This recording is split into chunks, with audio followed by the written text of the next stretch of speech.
گزر رہے تھے کہ کچھ لوگ جانوروں کو ذبح کر رہے تھے۔ چوں ہی حسین ابن علی کو دیکھا، ایسے محو ہوئے کہ اپنے ہی ہاتھ کاٹ لیے۔ حسین ابن علی کے نظارے میں محو ہو کے انہوں نے اپنے ہاتھ کاٹ لیے۔ ایک صحابی مولا کے پیچھے دوڑا اور کہا، مولا آپ کے نظارے میں محو ہو کے لوگوں نے اپنے ہاتھ کاٹ لیے۔ مولا اس جگہ پہ آ فرمایا، اپنے ہاتھ ادھر لاؤ۔ مولا نے ہاتھوں کو کلائیوں کے ساتھ لگایا اور اپنا ہاتھ پھیرا، ہاتھ سالم ہو گئے۔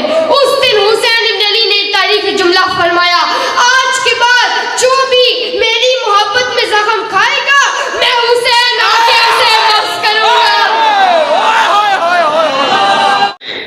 باہر نکلے سوق العکاظ میں جہاں مصبے بنے ہوئے تھے، لوگ تنبوں کو ذبح کر رہے تھے، جانوروں کو۔ کچھ پتہ نہ چلا، کچھ لوگوں کے اس نظارے میں ایسی معرفت ہوئی کہ وہ اپنے ہاتھ کاٹ بیٹھے، ہاتھ کاٹ بیٹھے۔ جب ہاتھ کٹ گئے تو فہاکی مصری روایت فرماتے کہ میں پیچھے دوڑا امام کے اور کہنے لگا، سرکار عجیب بات ہو گئی، کیا ہوا؟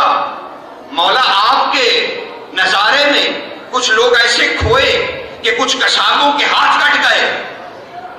کہا اچھا، میری محبت میں، میرے نظارے میں، میری زیارت میں ایسا ہوا؟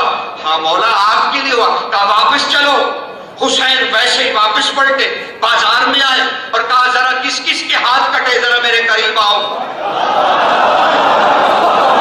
لوگ تکلیفوں کو بھول گئے، سرکار ہاتھ اٹھائے، حسین کے سامنے آئے۔ جب تشریف لائے تو حسین نے دیکھا، کہا ذرا ہاتھ دو۔